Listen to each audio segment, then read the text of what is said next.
বাণিজ্য সচিবের মৃত্যুর পর নতুন করে আলোচনায় ম্যালেরিয়া শনাক্ত হতেই লেগেছিল 11 দিন, ঘটেছিল মাল্টি অর্গান ফেইলর। ডায়াগনোসিসে দেরি হওয়ার কারণে তো ট্রিটমেন্টটাও ডিলেড হয়েছে এবং শেষে তো উনি কমপ্লিকেশনের কারণে চলে গেলেন।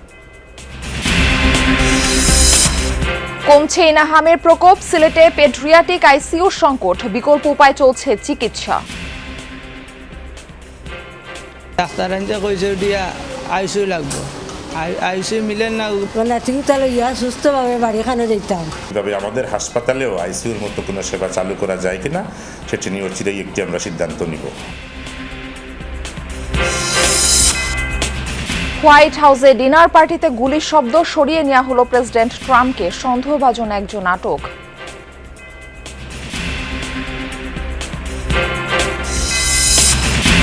যুক্তরাষ্ট্রে বাংলাদেশি 2 শিক্ষার্থী মৃত্যুর ঘটনা তদন্তে চাঞ্চল্যকর তথ্য, অভিযুক্ত হিশামের বাড়ি থেকে নিহত বৃষ্টির ডিএনএ উদ্ধার। বাংলাদেশ মিয়ানমার সীমান্তে নাফ নদী দিয়ে ইয়াবার চোরাচালান, কোস্ট গার্ডের অভিযানে নিত্য নতুন কৌশল অবলম্বন করছে মাদক কারবারিরা। বাংলাদেশের বর্ডারে ট্রান্সফার দিতে আর কি আমার মাসে দিয়ে আর কোন দেশে জানি বাংলাদেশের তলারের পাকা দিয়েছে। বাবার অসমাপ্ত স্বপ্ন পূরণে কাল যশোর যাচ্ছেন প্রধানমন্ত্রী তারেক রহমান। খাল খনন কর্মসূচি উদ্বোধনের পাশাপাশি করবেন মেডিকেল কলেজের ভিত্তি স্থাপন। ডলারের ফরওয়ার্ড বুকিংয়ে তৈরি হতে পারে কৃত্রিম সংকট, শঙ্কা বিশ্লেষকদের নিরুৎসাহিত করে নির্দেশনা দিয়েছে বাংলাদেশ ব্যাংক।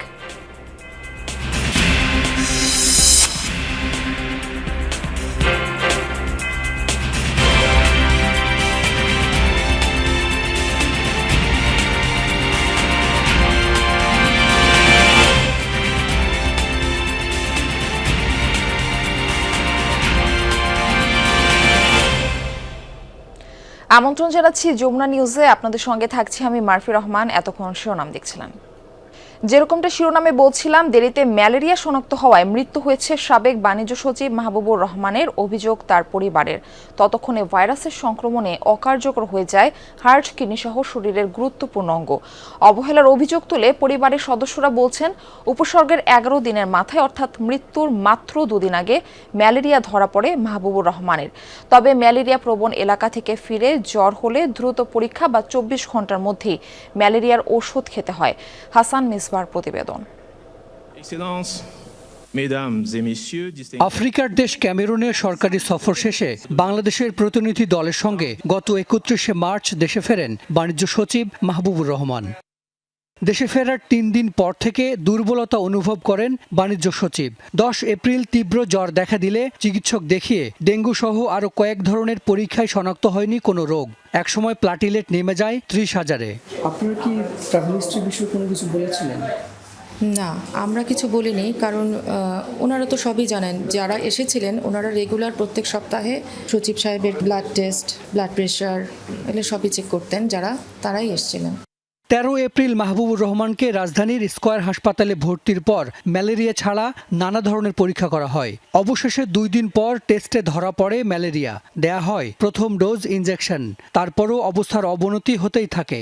17 এপ্রিল ভোরে মারা যান মাহবুবুর রহমান। ডায়াগনোসিসে দেরি হওয়ার কারণে তো ট্রিটমেন্টটাও ডিলেড হয়েছে এবং শেষে তো উনি কমপ্লিকেশনের কারণে চলে গেলেন। হাসপাতাল কর্তৃপক্ষ যে আমাদের সাথে ওপেন একটা ডিসকাশনে যাবেন, সেটা খুবই মিসিং ছিল, খুবই মিসকমিউনিকেশন ছিল। আমি একটু বলতে গেলে ওনারা একটু বিরক্তই হয়েছেন।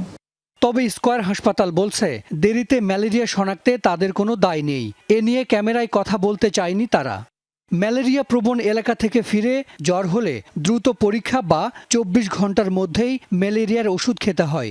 সেখানে উপসর্গ দেখা দেওয়ার 11 দিন পর চিকিৎসা পেয়েছেন বাণিজ্য সচিব। যেখানে ম্যালেরিয়া উপদ্রুত এলাকা আছে ওখানে যদি ভ্রমণে যান এবং এই ভ্রমণের পরে এটার জন্য যদি এই ইতিহাসগুলো যদি নিজে স্বপ্রণোদিত হয়ে যদি স্বাস্থ্য পেশাজীবীদের না বলেন, অথবা স্বাস্থ্য পেশাজীবীরা যদি এই ইতিহাস না জানেন, তাহলে ওনারা ম্যালেরিয়া সন্দেহ করবেন না।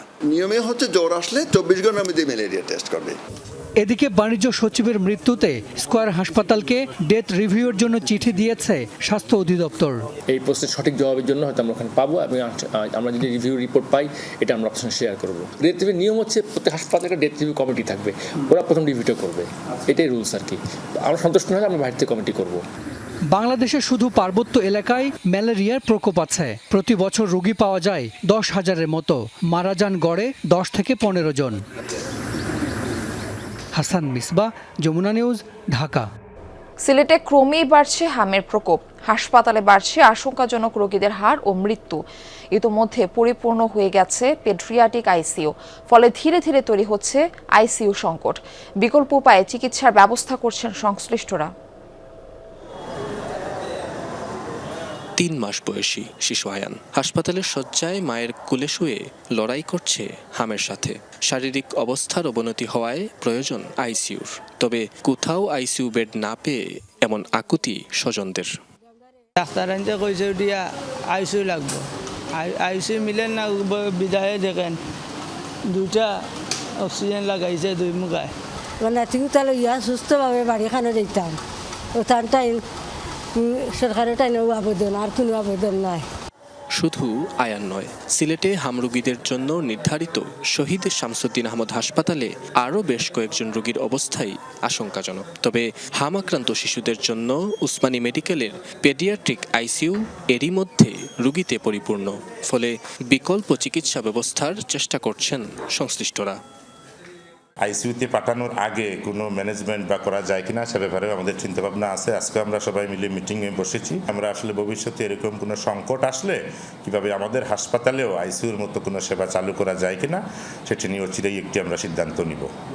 চিকিৎসকরা বলছেন, ইমিউনিটি কমে যাওয়ায় এবার শিশুদের নানা শারীরিক জটিলতা ও মৃত্যুহার বাড়ছে। আপনি যদি একটা প্রপোর্শন অফ পিপুলকে কমিউনিটিতে ভ্যাকসিনেশন করেন, তাহলে দেখা যাচ্ছে ওর থেকে ওর স্প্রেডটা যেমন কমে যায়, আবার অন্যরাও ওর থেকে পার্শিয়ালি মানে সাবক্লিনিক্যাল ইনফেকশন বলে, সাবক্লিনিক্যাল ইনফেকশনে ওদের মাইল্ড সাইন সিমটম হয়, কিন্তু ওরাও ইমিউনিটি ডেভেলপ করে ওদের শরীরে। এখন পর্যন্ত সিলেট বিভাগে হাম ও উপসর্গ নিয়ে মারা গেছেন 9 শিশু। হাসপাতালে ভর্তি আছেন 169 জন। নাবিল হোসেন, যমুনা নিউজ, সিলেট। যুক্তরাষ্ট্রে 2 বাংলাদেশি শিক্ষার্থী নাহিদা বৃষ্টি ও জামিল লিমনের মৃত্যুর ঘটনা তদন্তে বেরিয়ে এলো চাঞ্চল্যকর কিছু তথ্য। তল্লাশি চালিয়ে অভিযুক্ত হিশাম সালে আবু গারবের বাড়িতে নিহত নাহিদা বৃষ্টির ডিএনএর আলামত উদ্ধার করেছে পুলিশ, যার জেরে তার মৃত্যুর খবর নিশ্চিত করেছে ফ্লোরিডা পুলিশ। তবে এখনও মেলেনি তার মরদেহ, খুঁজে বের করতে চলছে জোর অভিযান। এদিকে জানা গেছে অভিযুক্ত হিশাম ফিলিস্তিনি বংশোদ্ভূত মার্কিন নাগরিক। এর আগে একাধিক অপরাধমূলক কর্মকাণ্ডের সাথে জড়িত থাকার জন্য তাকে আটক করে পুলিশ। এমনকি তার থেকে আইনি সুরক্ষা চেয়ে পরপর 2 বার আপিল করে তার নিজের পরিবার। এই দফায় তার বিরুদ্ধে পারিবারিক সহিংসতা, মারধর, অন্যায়ভাবে কাউকে আটক রাখা, তথ্য প্রমাণ নষ্ট করা সহ মোট 6টি গুরুতর অভিযোগ দায়ের করা হয়েছে। হোয়াইট হাউসে গণমাধ্যম কর্মীদের নিয়ে ডিনার পার্টি চলাকালে গোলাগুলির ঘটনা হয়েছে। সরিয়ে নেওয়া হয়েছে মার্কিন প্রেসিডেন্ট ডোনাল্ড ট্রাম্পকে। বিভিন্ন গণমাধ্যম জানিয়েছে শনিবার হোয়াইট হাউস করেসপন্ডেন্টস অ্যাসোসিয়েশন নৈশভোজে অংশ নিয়েছিলেন Trump, first lady Melania Trump সহ শীর্ষ মার্কিন কর্মকর্তারা। হঠাৎ অনুষ্ঠানস্থলে হট্টগোল শুরু হয়। বলরুমের বাইরে গুলির আওয়াজ শোনা যায়। মুহূর্তেই টেবিলের নিচে মাথা লুকান মার্কিন প্রেসিডেন্ট ও ফার্স্ট লেডি সহ অন্যান্যরা। তৎপর হয় নিরাপত্তা বাহিনী। ট্রাম্পকে সরিয়ে নেয় ভারী অস্ত্রসজ্জিত সিক্রেট সার্ভিস এজেন্টরা। এই ঘটনায় আটক করা হয়েছে এক সন্দেহভাজনকে। গণমাধ্যম কর্মীদের নিয়ে বার্ষিক এই আয়োজন শুরুর আগে থেকে হোয়াইট হাউসের সামনের রাস্তায় বিক্ষোভে জড়ো হয় অনেকে। ইরান যুদ্ধ বন্ধের দাবি সহ ট্রাম্প বিরোধী নানা স্লোগান দেয় তারা। ট্রুথ সোশ্যালে দেয়া পোস্টে সিক্রেট সার্ভিস এজেন্টদের ধন্যবাদ জানান ট্রাম্প।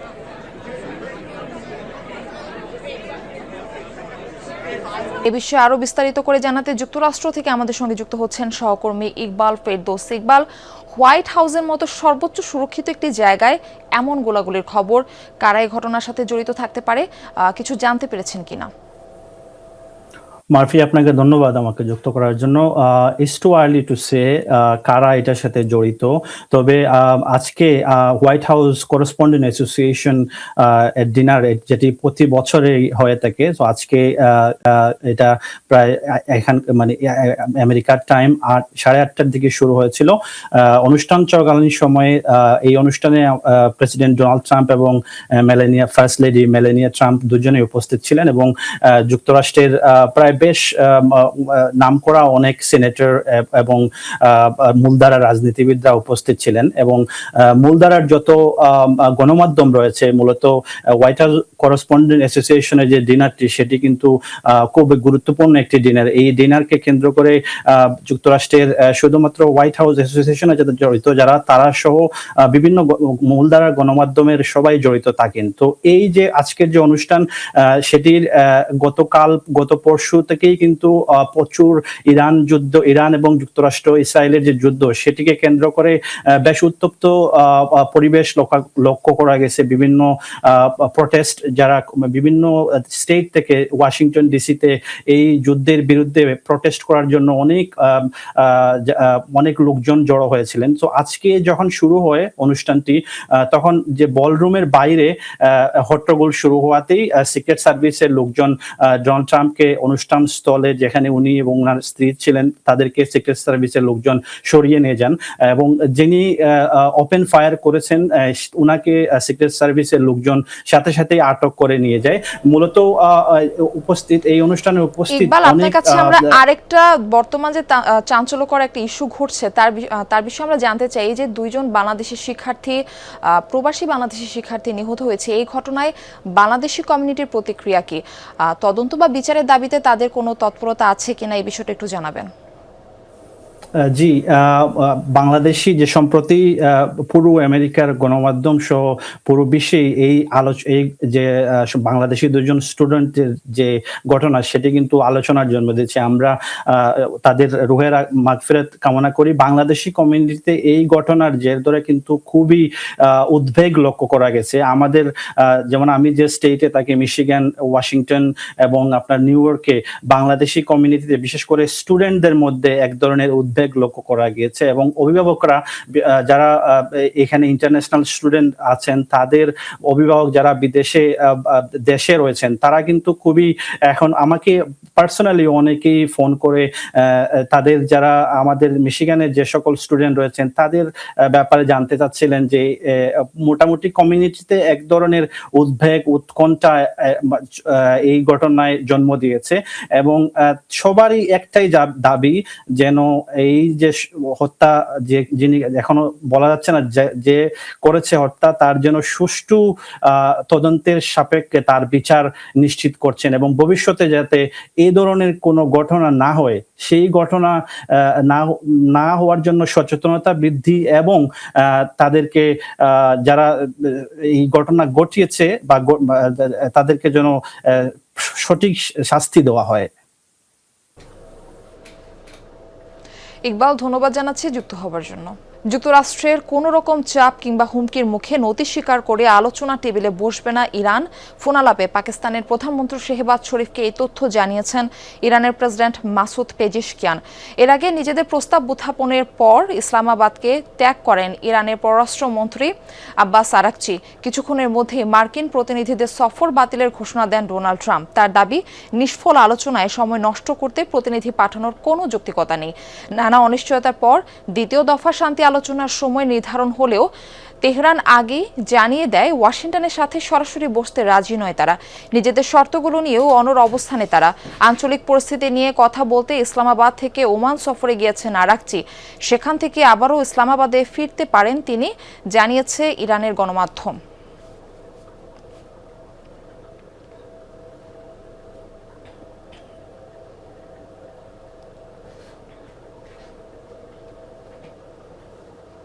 ধীরে ধীরে স্বাভাবিক হয়ে আসছে জ্বালানি পরিস্থিতি। আগের তুলনায় অনেকটাই কমে এসেছে পেট্রোল পাম্পে অপেক্ষার সময়। তেল সরবরাহ ব্যবস্থার সার্বিক পরিস্থিতি আমরা জানবো। রাজধানীর খিলক্ষেত এলাকা থেকে আমাদের সঙ্গে যুক্ত হচ্ছেন সহকর্মী রেদওয়ান আহমেদ। আমরা যাচ্ছি তার কাছে। রেদওয়ান, আপনি খিলক্ষেতের যে ফিলিং স্টেশনে রয়েছেন, এখানে পরিস্থিতি এখন কেমন? জ্বালানি তেল পেতে এখন কেমন সময় লাগছে?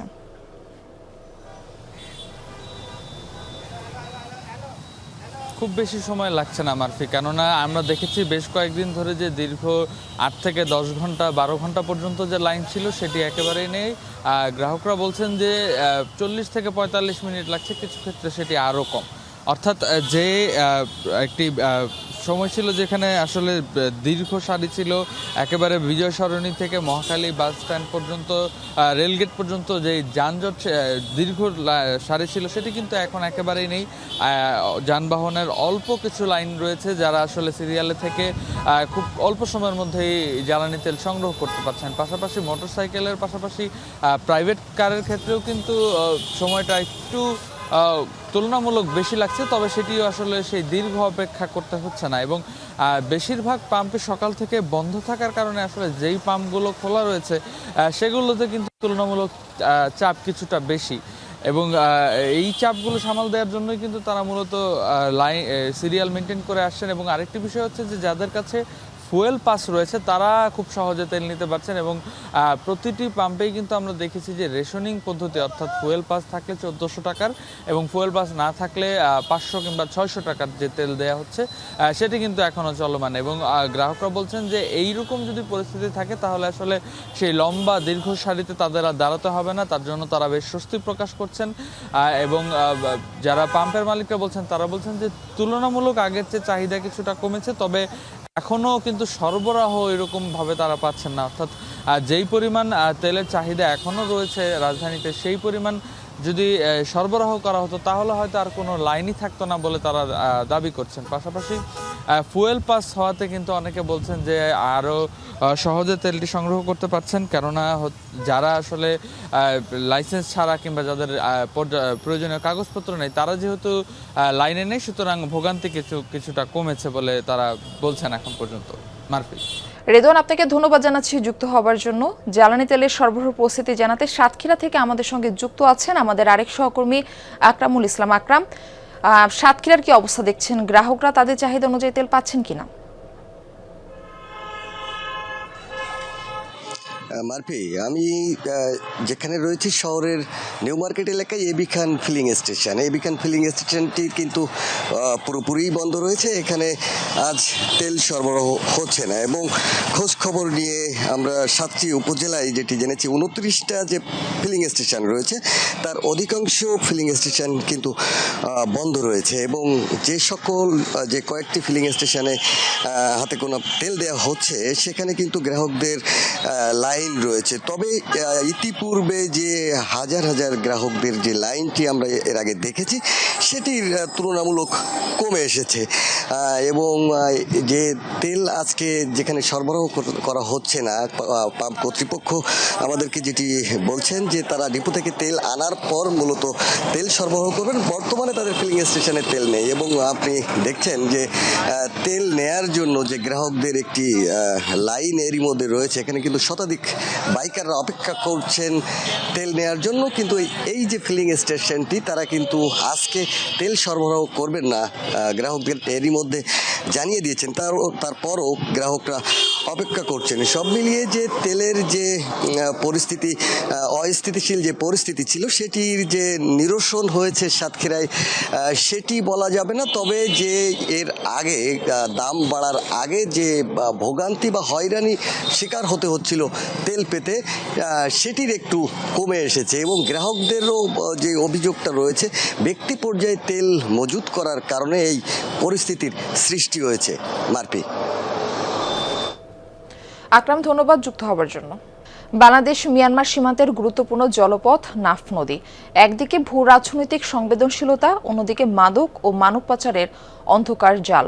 কক্সবাজারের টেকনাফে মিয়ানমারের রাখাইন রাজ্য থেকে আলাদা করা এই নদী দীর্ঘদিন ধরে ইয়াবা পাচারের প্রধান রুট।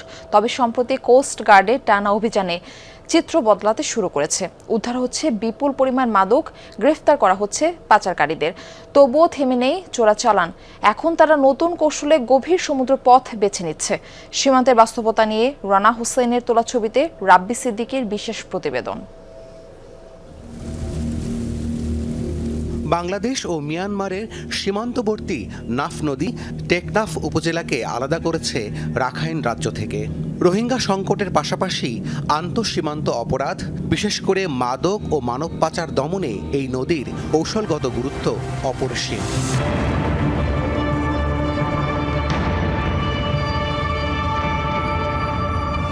দীর্ঘদিন ধরেই এই নদী ইয়াবা পাচারের অন্যতম প্রধান রুট হিসাবে ব্যবহৃত হয়ে আসছে। সাম্প্রতিক মাসগুলোতে নাফ নদীতে বাংলাদেশ কোস্টগার্ডের একাধিক অভিযানে বিপুল পরিমাণ ইয়াবা জব্দ হয়। আটক জেলেরা জানান, ইয়াবা পরিবহনে তুলনামূলক বেশি টাকা পাওয়া যায়।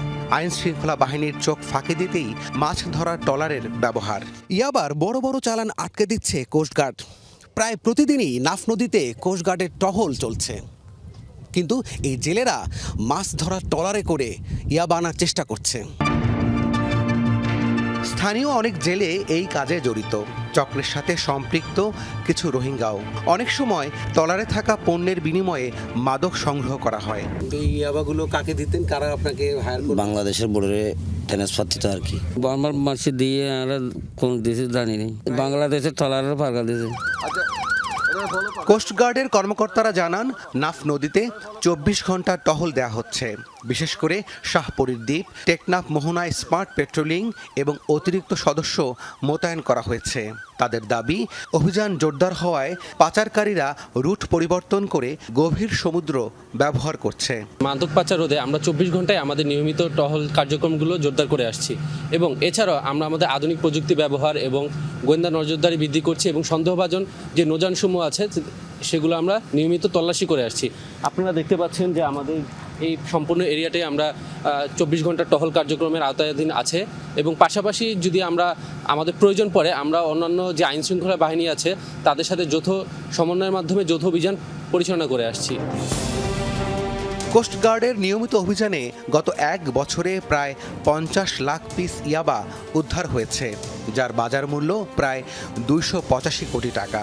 জব্দ করা হয় 5.5 কেজি আইস। 471 জন মাদক কারবারি বা পাচারকারী আটক করে কোস্টগার্ড। মাদক বিরোধী অভিযানে কোস্টগার্ডকে বেশ কিছু চ্যালেঞ্জ মোকাবেলা করতে হচ্ছে। বিশেষ করে রাতের অন্ধকারে গোপনে মাদক পাচারের চেষ্টা করে অপরাধীরা। তাই সীমিত জনবল ও আধুনিক সরঞ্জামের ঘাটতি কার্যক্রম পরিচালনায় প্রতিবন্ধকতা সৃষ্টি করে। বিভিন্ন সময় দেখেছি যে চোরা কারবারি যারা আছে অথবা যারা অপরাধের সাথে যুক্ত, এরা দিনের চাইতে রাতটাকেই বেশি প্রাধান্য দিয়ে থাকে। এর অন্যতম একটা কারণ হচ্ছে রাতের বেলা এদের যোগাযোগ ব্যবস্থা একটু সহজতর হয়, কারণ তারা ধারণা করে যে রাতের বেলা হয়তো আমাদের চোখ ফাঁকি দিয়ে তারা খুব সহজেই আমাদের সীমান্ত পার হয়ে যেতে পারবে এবং চোরা কারবারি পরিচালনা করতে পারবে। কিন্তু আমরা রাতের বেলাও আমরা টহল কার্যক্রম পরিচালনা করি এবং সেই ক্ষেত্রে আমরা বিভিন্ন ধরনের প্রযুক্তির সহায়তা নিয়ে থাকি। তারপরও কক্সবাজার, টেকনাফ ও সেন্ট মার্টিন সংলগ্ন নদী ও সমুদ্রপথে মাদক পাচার রোধে সর্বোচ্চ চেষ্টা চালিয়ে যাচ্ছে কোস্টগার্ড। সমুদ্রে মাছ ধরার ট্রলারের সন্দেহজনক গতিবিধির উপর নজরদারি বাড়ানো সহ নেওয়া হয়েছে নানা কৌশলগত পদক্ষেপ। টাপ্পি সিদ্দিকী, যমুনা নিউজ, টেকনাফ। যশোরবাসীর দীর্ঘদিনের প্রত্যাশা পূরণে আগামী 27 এপ্রিল যশোরে যাচ্ছেন প্রধানমন্ত্রী তারেক রহমান। উদ্বোধন করবেন যশোর মেডিকেল কলেজের 500 শয্যার আধুনিক হাসপাতালের ভিত্তিপ্রস্তর। পাশাপাশি 50 বছর পর নিজ হাতে সূচনা করবেন খাল পুনর্খননের কাজ। এ লক্ষ্য নেওয়া হয়েছে সর্বাত্মক প্রস্তুতি বলছেন জ্বালানি প্রতিমন্ত্রী। দীর্ঘ 5 দশক পর বাবার অসমাপ্ত স্বপ্ন পূরণে যশোর সফর করবেন তারেক রহমান। 1976 সালের 1 নভেম্বর শার্শার উলাসী যদুনাথপুর খাল খননের মধ্য দিয়ে এক স্বপ্নের বীজ বপন করেছিলেন প্রয়াত রাষ্ট্রপতি জিয়াউর রহমান। আর 2006 সালে সাবেক প্রধানমন্ত্রী খালেদা জিয়ার হাত ধরে শুরু হয় যশোর বিজ্ঞান ও প্রযুক্তি বিশ্ববিদ্যালয়ের যাত্রা। সব মিলিয়ে যশোরে যে উন্নয়নের যাত্রা, সে যাত্রায় জেগেছে নতুন আশার আলো। নতুন করে সেই খাল খননের মাধ্যমে ওই অঞ্চলের কৃষকদের মুখে হাসি ফুটবে। মানুষের যে উত্তাল দেখতেছি, তাতে আমরা আশা করছি যে লক্ষাধিক লোকের সমাগম ঘটবে। আশা সফরে প্রধানমন্ত্রী উদ্বোধন করবেন যশোর মেডিকেল কলেজের 500 শয্যার আধুনিক হাসপাতালের ভিত্তিপ্রস্তর। পাশাপাশি 50 বছর পর নিজ হাতে সূচনা করবেন খাল পুনর্খননের কাজ। যশোর মেডিকেল কলেজে 500 শয্যা বিশিষ্ট হসপিটালটি তিনি উদ্বোধনের মাধ্যমেই যশোর মেডিকেল কলেজকে একটি পূর্ণাঙ্গ মেডিকেল কলেজ হসপিটালে রূপান্তর করবেন। মানুষের দেখছে যে কোনো সমস্যা খুলনায় যেতে হয়, ঢাকায় যেতে হয়, ইন্ডিয়ায় যেতে হয়, এইগুলো সুবিধা হবে, খুব ভালো হবে। 500 শয্যার আধুনিক এই হাসপাতাল দক্ষিণ পশ্চিমাঞ্চলের স্বাস্থ্য সেবায় বড় সংযোজন। এখানেই মিলবে মানসম্মত চিকিৎসা, কমবে ভোগান্তি, এমনটাই আশা স্থানীয়দের। আমাদের প্রত্যাশাতে আমাদের এই মেডিকেল কলেজ হাসপাতাল সুন্দরভাবে হইলে আমাদের সব দিক থেকে আমাদের একটা উপকার হবে। কম টাকার ভিতরে সরকারি একটা প্রাইভেট হিসেবে হাসপাতালে যে আমাদের শুধু চিকিৎসার জন্য একটু কিছু একটা করে দিতে পারে, তাহলে আমাদের মনে হয় যে আমাদের মতো খেটে খাওয়া শ্রমিক যাতে চলতে পারে। এছাড়া প্রধানমন্ত্রীর এই সফর শুধু খাল খনন বা উদ্বোধনেই সীমাবদ্ধ নয়, এটি জেলার উন্নয়নের ধারাকে নতুন গতি দেওয়ার একটি গুরুত্বপূর্ণ পদক্ষেপ। এ লক্ষ্যে নেওয়া হয়েছে সর্বাত্মক প্রস্তুতি, বলছেন জ্বালানি প্রতিমন্ত্রী। মাননীয় প্রধানমন্ত্রী যশোর আশাকে উপলক্ষ করে শুধু উলসী খাল পুনঃখনন না, শুধু 500 শয্যা বিশিষ্ট মেডিকেল কলেজ হাসপাতালে ভিত্তিপ্রস্তর স্থাপন না, এই মাননীয় প্রধানমন্ত্রী আশাকে কেন্দ্র করে আমরা যশোরের উন্নয়নের চাকাকে আবার সচল করতে চাই। প্রধানমন্ত্রীর এই সফর জেলার উন্নয়নের চাকা আরও গতিশীল করবে, এমনটাই প্রত্যাশা স্থানীয়দের। জারিন অর্নি, যমুনা নিউজ। পটুয়াখালীর কলাপাড়ায় ক্ষুদ্র ঋণের কিস্তি পরিশোধ করতে না পারায় অন্তঃসত্ত্বা গৃহবধূকে মারধর ও শারীরিক নির্যাতনের অভিযোগ উঠেছে এনজিও কর্মীদের বিরুদ্ধে। শনিবার দুপুরে উপজেলার ধানখালী ইউনিয়নের গুন্ডামারি গ্রামে গৃহবধূর বাড়িতেই এই ঘটনা ঘটেছে বলে অভিযোগ করা হয়েছে। দাবি করা হয়, এই সময় 5 মাসের অন্তঃসত্ত্বা প্রবাসীর স্ত্রী খায়রুন বেগমকে চুল ধরে কিল ঘুষি ও তলপেটে লাথি মেরা হলে তিনি অসুস্থ হয়ে পড়েন। পরে তাকে উদ্ধার করে কলাপাড়া উপজেলা স্বাস্থ্য কমপ্লেক্সে ভর্তি করা হয়। অভিযোগের বিষয়ে জানতে চাইলে কোডেকের ধানখালী শাখার ম্যানেজার মারধরের অভিযোগ অস্বীকার করেন। তার দাবি, ওই নারীকে অফিসে আসতে বলেছেন, কোনো ধরনের মারধর তাকে করা হয়নি। তিনি দীর্ঘদিন ধরে কিস্তি বকেয়া রেখেছেন বলেও জানানো হয়। আগাম দাম নির্ধারণ করে ডলার বিক্রি বা ফরওয়ার্ড বুকিং এর দিকে ঝুঁকছেন অনেকে। এতে কৃত্রিম সংকট দেখা দিতে পারে, এমন শঙ্কায় ফরওয়ার্ড বুকিং এ না যাওয়ার নির্দেশনা দিয়েছে বাংলাদেশ ব্যাংক। এই উদ্যোগকে ইতিবাচক হিসেবে দেখছেন বিশ্লেষকরা। বলছেন, ডলারের দামে পরিবর্তন হলে তার সরাসরি প্রভাব পড়বে রফতানি এবং প্রবাসী আয়ে। 1.5 বছরের বেশি সময় স্থিতিশীল থাকলেও মধ্যপ্রাচ্য সংঘাতকে কেন্দ্র করে কিছুটা অস্থির হয়ে উঠেছে ডলার বাজার। প্রতি ডলারে দাম বেড়েছে 65 পয়সার আশেপাশে, বিনিময় হচ্ছে প্রায় 123 টাকায়। যুদ্ধ দীর্ঘস্থায়ী হলে ডলারের বিনিময় মূল্য আরও বাড়তে পারে, এমন আশঙ্কায় বেড়েছে ফরওয়ার্ড বুকিংয়ের প্রবণতা, যার নেতিবাচক প্রভাব পড়তে পারে বাজারে। তাই বাণিজ্যিক ব্যাংকগুলোকে ফরওয়ার্ড বুকিংয়ে নিরুৎসাহিত করছে বাংলাদেশ ব্যাংক। মুখপাত্র জানান, বিনিময় মূল্যে হস্তক্ষেপ করা হচ্ছে না, সরবরাহ স্বাভাবিক রাখতেই এ উদ্যোগ। মূলত করাই হচ্ছে যাতে আতঙ্ক সৃষ্টি না হয় আর কি। আরও যাদের সামর্থ্য আছে তারা যাতে অধিক পরিমাণে বুকিং দিয়ে এটাকে প্রাইসটাকে ফিক্সড করে না ফেলে আর কি অধিক রেটে। আমরা তো প্রাইসটাকে ডিকটেট করতেছি না, আমরা সরবরাহটার ব্যাপারে একটা নিয়ন্ত্রণ আনার চেষ্টা করছি। আতঙ্ক না ধরিয়ে সামর্থ্যবান ব্যবসায়ীরা যাতে অন্যান্য আমদানিকারকদের উপর কোনো বিরূপ প্রতিযোগিতার মধ্যে তাকে ফেলতে না হয়, এই কারণে আমাদের নির্দেশনা। তবে প্রশ্ন উঠেছে, বাজার ব্যবস্থার উপর ছেড়ে দেওয়ার পর বাংলাদেশ ব্যাংক ডলার লেনদেনে হস্তক্ষেপ করতে পারে কিনা। যদিও বিশ্লেষকরা বলছেন, ফরওয়ার্ড বুকিংয়ের ফলে কৃত্রিম সংকট তৈরি হতে পারে, যার প্রভাব পড়বে দামে। তাই বাজার স্থিতিশীল রাখতে এ ধরনের উদ্যোগ নিতে পারে বাংলাদেশ ব্যাংক।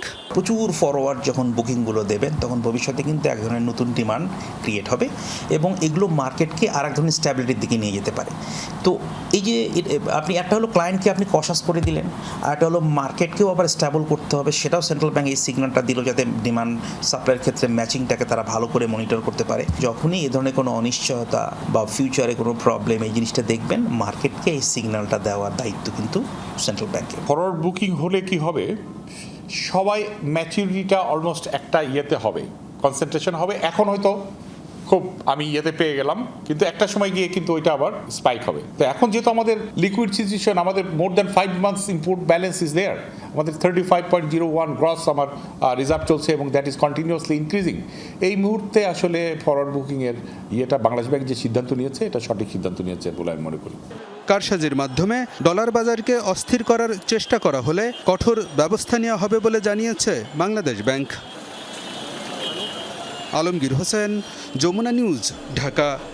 এতদিন কিছু লোকের হাতে ছিল অর্থনীতির নিয়ন্ত্রণ। রাজনীতিকরণের কারণে খালি হয়ে গেছে ব্যাংক, পুঁজিবাজার। এখন অর্থনীতিতে গণতন্ত্রায়ন করছে বিএনপি সরকার, এমন দাবি করেছেন অর্থমন্ত্রী আমির খসরু মাহমুদ চৌধুরী। জানান, এনবিআর দুভাগ হবে, তবে অধিকতর পর্যালোচনা করা হচ্ছে। বাজেট আলোচনায় লিজ বিলের একটি অংশ টেলিভিশন চ্যানেলে দেওয়ার প্রতিশ্রুতি দেন অর্থমন্ত্রী। গভর্নর বলেন, 5টি ইসলামী ব্যাংক একীভূতকরণ নিয়ে এখন চূড়ান্ত সিদ্ধান্ত নেয়নি সরকার। মূল্যস্ফীতি অসহনীয়, অর্থায়ন নিয়ে আছে দুশ্চিন্তা, বৈশ্বিক নানামুখী চাপও স্পষ্ট। এরই মধ্যে আসছে বাজেট। সচিবালয়ে শনিবার বিকেলে অর্থমন্ত্রীর সঙ্গে প্রাক বাজেট আলোচনায় উঠে আসে সার্বিক অর্থনীতি এবং সীমাবদ্ধতার নানা দিক। প্রথমে বাজেট প্রস্তাব তুলে ধরে ইকোনমিক রিপোর্টার্স ফোরাম, ইআরএফ। মূল্যস্ফীতি ও ব্যাংক ঋণ নিয়ন্ত্রণ, ব্যক্তিখাতের বিনিয়োগ, এলডিসি চ্যালেঞ্জ, রাজস্ব আদায় বৃদ্ধি সহ গুরুত্ব পায় নানা দিক। আমাদের লম্বা সময় ধরে একটা হাই ইনফ্লেশন চলছে এবং ওয়ার্ল্ডের কোনো দেশে এত লম্বা সময় ধরে এত হাই ইনফ্লেশন কিন্তু নেই। 250 ml পানির বোতল ছাড় খুচরা দোকানদাররা এটা 12 টাকায় কিনে, এটা এমআরপি 20 টাকা, স্যার এটা কেন হবে? এনবিআরকে দুই ভাগ করার যে সিদ্ধান্তটা ছিল স্যার, সেটা তো কমিটি হলো, সেই কমিটি পরামর্শ দিল, তার অনুযায়ী দুটো ভাগ হলো।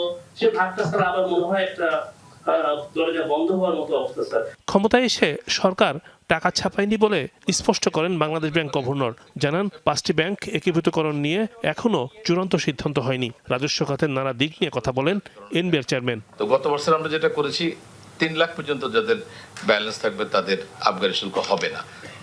এবার ওনারা প্রস্তাব করেছেন 10 লাখ পর্যন্ত। এটা স্যার আমরা চিন্তা করবো স্যার, আপনার সাথে আলোচনা করে এটা কিভাবে আমরা আর একটু ঠিক করতে পারি। 5টা ব্যাংকের কোর ব্যাংকিং সফটওয়্যার যদি ইন্টিগ্রেশন না হয়, আমি এক ব্রাঞ্চে গিয়ে আরেক ব্যাংকের, এখন মূলত আসলে 5টা ব্যাংক স্ট্যান্ডঅ্যালোন চলছে। অর্থমন্ত্রী জানান, অর্থনীতিতে হবে গণতন্ত্রায়ন। টাকা ছাপিয়ে ব্যাংক থেকে ঋণ নিয়ে অর্থনীতি পরিচালনা করবে না সরকার। আপনি ফাইন্যান্সিয়াল সেক্টর এত পলিটিসাইজড হয়েছে, এত পলিটিসাইজড যে ব্যাংকগুলো আজকে খালি হয়ে গেছে। আপনি শেয়ার বাজার লুটপাট করে ফিনিশড হয়ে গেছে। টাকা ছাপিয়ে হাই পাওয়ার্ড মানি আমাদেরকে ইনফ্লেশনারি সিচুয়েশন সৃষ্টি করতে না হয়, এই জায়গাটা আমরা থাকার চেষ্টা করতেছি। আমাদের পুরো ইকোনমিক পলিসির one of the major guideline and principal হচ্ছে এটা। পরে ইলেকট্রনিক ও প্রিন্ট মিডিয়ার সম্পাদক ও সাংবাদিকদের সঙ্গে প্রাক বাজেট আলোচনায় অংশ নেন অর্থমন্ত্রী। ইলেকট্রনিক মিডিয়ার সম্পাদকরা জানান, প্রায় 4 কোটি ডিশ সংযোগ নিয়ে দেখা হচ্ছে টেলিভিশনের অনুষ্ঠান, কিন্তু এই অর্থের কোনো অংশ পায় না টিভি কর্তৃপক্ষ।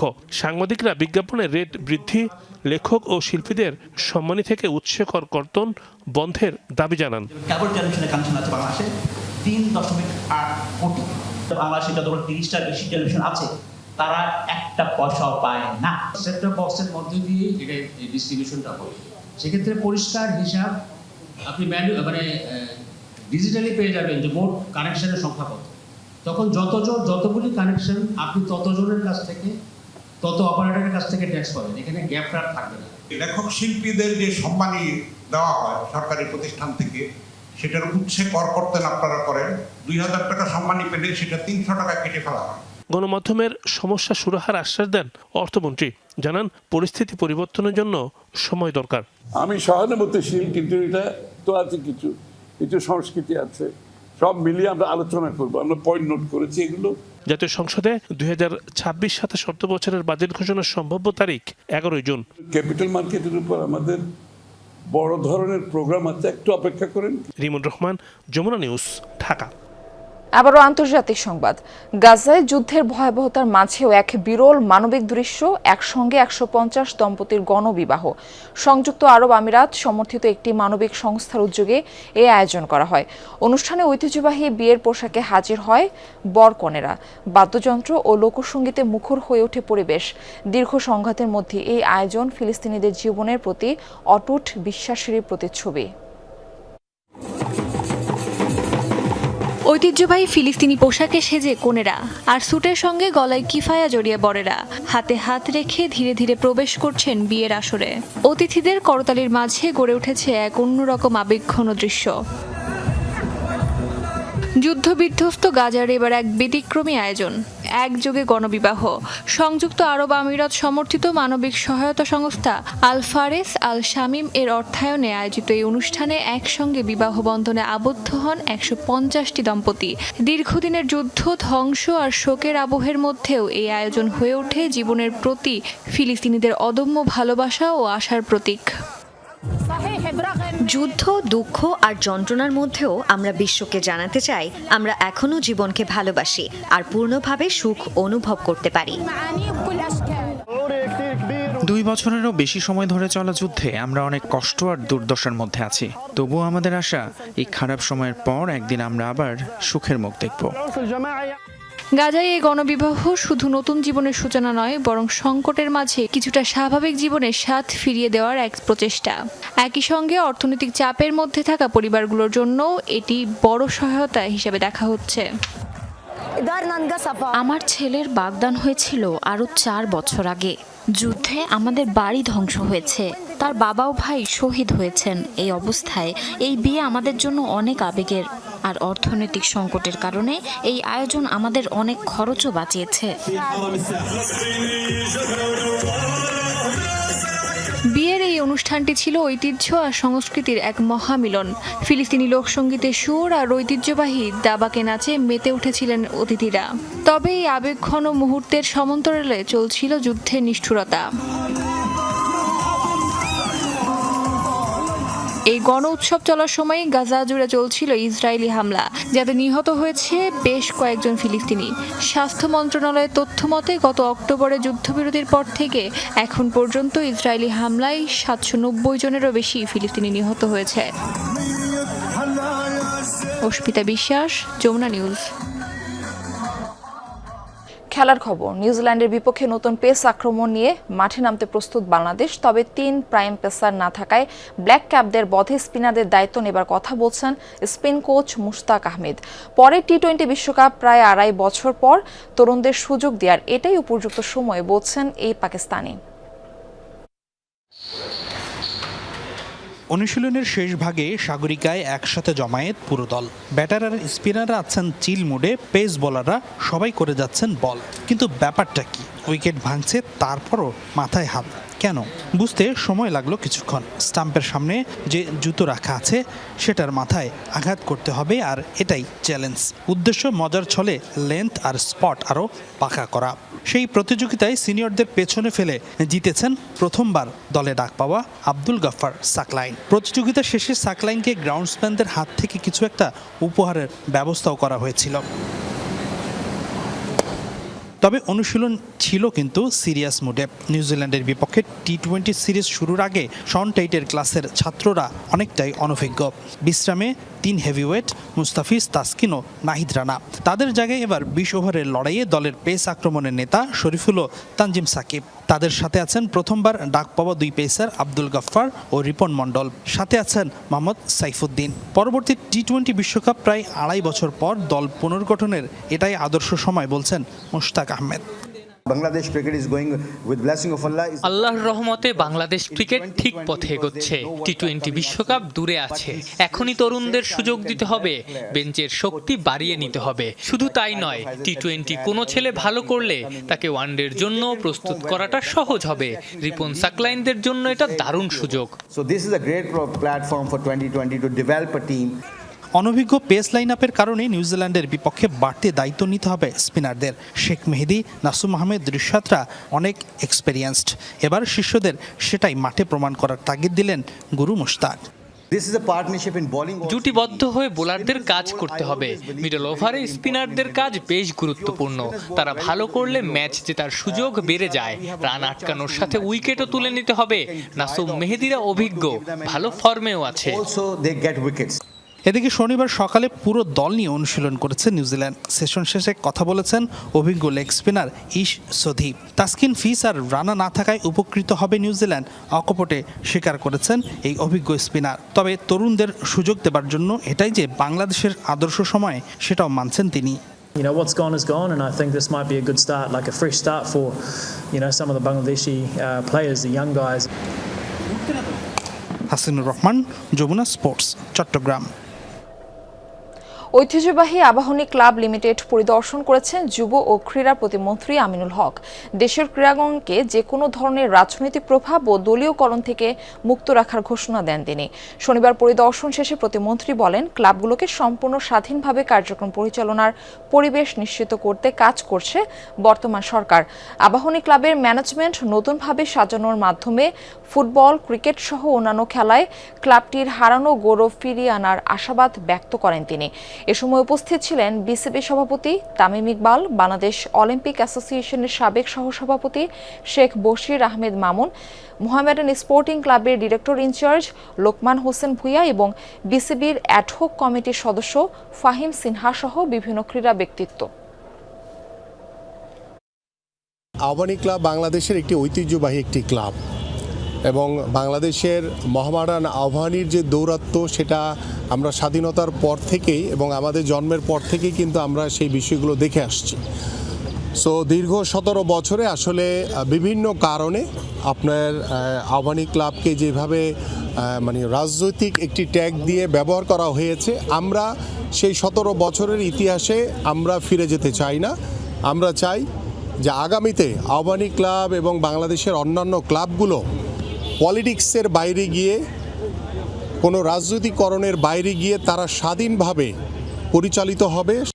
আগের কোষাধ্যক্ষ বহাল রেখে সমঝোতার মাধ্যমে শেষ হয়েছে যুব ও ক্রীড়া প্রতিমন্ত্রী আমিনুল হকের সাথে আর্চারি ফেডারেশনের বৈঠক, জানিয়েছেন ফেডারেশনের সদস্য কাজী রাজীব উদ্দিন আহমেদ চপল। তবে তানভীর আহমেদ আলোর কথাতে কিছুটা হলেও মতপার্থক্য দৃশ্যমান। পাশাপাশি আলোচনা হয় ফেডারেশনের পরবর্তী পরিকল্পনা নিয়েও। মাঠের খেলার চেয়ে মাঠের বাইরের দ্বন্দ্বে উত্তাল বাংলাদেশ আর্চারি ফেডারেশন। সাধারণ সম্পাদক তানভীর আহমেদ আলোর বিরুদ্ধে অনাস্থা প্রস্তাব আনেন কমিটির 10 সদস্য। সম্প্রতি ফেডারেশনের তহবিল থেকে 14 লাখ টাকা উত্তোলন করার বিষয়টি নিয়ে পক্ষে বিপক্ষে মত দেন কর্মকর্তারা। তানভীর অভিযোগ করেন, নিয়মের বাইরে কোষাধ্যক্ষ পরিবর্তন করে এই টাকা উত্তোলন করা হয়েছে। যমুনা টিভি রিপোর্টের পর বিষয়টি আমলে নেন যুব ও ক্রীড়া প্রতিমন্ত্রী আমিনুল হক। জাতীয় ক্রীড়া পরিষদে বৈঠকে বসেন ফেডারেশন কর্তাদের সাথে, যেখানে সমঝোতার মাধ্যমে আলোচনা শেষ হয়েছে বলে জানান কাজী রাজীব উদ্দিন আহমেদ চপল।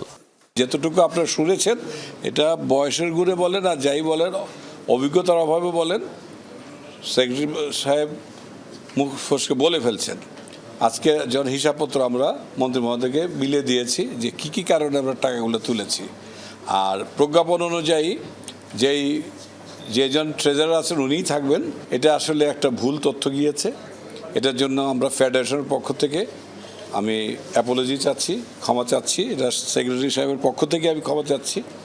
তবে কতটুকু সমঝোতা হয়েছে সেটা নিয়েও রয়েছে প্রশ্ন, কারণ তানভীর আহমেদ আলোর অনড় অবস্থান তার কথাতে। এই সাধারণ সম্পাদকের কথা শেষ হওয়ার আগেই ঢুকে পড়েন রাজীব উদ্দিন আহমেদ চপল। মত পার্থক্যটা দৃশ্যমান। সবাইকে নিয়ে সুন্দরভাবে যে মিটিংটা হয়েছে, এখানে উনি সব ডিটেলস জানলেন। আর আমি অ্যাকচুয়ালি যেই ইস্যুগুলি নিয়ে উঠেছে সেটা হচ্ছে কনস্টিটিউশন অনুযায়ী যেটা ছিল সেটা আমি তুলে ধরার চেষ্টা করছি। এখানে নেগেটিভ কোনো কিছু নেই আর্চারির জন্য। আর টাকাগুলি তোলা হয়েছে তো খরচ করার জন্য, ঠিক আছে, বাট আমার পয়েন্টটা ছিল যে টাকাগুলি উঠানো হয়েছিল একটা মানে প্রপার ওয়েতে না, এটাই আসলে আমাদের ভাষ্য ছিল। নাম্বার 2 হচ্ছে যে কাজগুলি, কারণ এটা মীমাংসিত জিনিস। ফেডারেশনের পরবর্তী পরিকল্পনা নিয়েও আলোচনা হয়েছে বৈঠকে। আলোকপাত করা হয় বিভিন্ন বিষয়। ইনশাল্লাহ বাংলাদেশ আর্চারি ফেডারেশন আগের মতোই চলবে, আগের মতো সুনাম নিয়ে চলবে, ঐতিহ্য নিয়ে চলবে। আমরা চায়নাতে পূর্ণাঙ্গ টিম পাঠাচ্ছি। ইনশাল্লাহ প্রত্যেকটা বিশ্বকাপে এবং এশিয়া কাপে আমরা পূর্ণাঙ্গ টিম পাঠাবো। মন্ত্রী মহোদয় এই নির্দেশনা আমাদেরকে দিয়েছেন। বাংলাদেশের ক্রীড়াঙ্গনে সাফল্যের পাল্লাটা ভারী আর্চারির। তবে এমন দ্বিধাদ্বন্দ্বের মাঝে মাঠের খেলা কতটুকু আগাবে সেই প্রশ্ন কিন্তু থেকেই যায়। Rian Rafti, Jamuna sports, Dhaka. FA cup সেমিফাইনালে সাউদাম্পটনকে 2-1 গোলে হারিয়ে ফাইনাল উঠেছে ম্যানচেস্টার সিটি। ইংলিশ প্রিমিয়ার লিগে নিউক্যাসল ইউনাইটেডকে 1-0 গোলে হারিয়ে জয়ের ধারায় ফিরেছে আর্সেনাল। ক্রিস্টাল প্যালাসের বিপক্ষে 3-1 গোলে জয় লিভারপুলের। লা লিগায় গেতাফেকে 2-0 গোলে হারিয়ে শিরোপার আরও কাছে বার্সেলোনা। লন্ডনের ওয়েম্বলে স্টেডিয়ামে এফএ কাপের মেসির প্রথমার্ধ ছিল গোলশূন্য। ম্যাচের 79তম মিনিটে ফিন এজাজের অসাধারণ 1 গোলে এগিয়ে যান সাউদাম্পটন।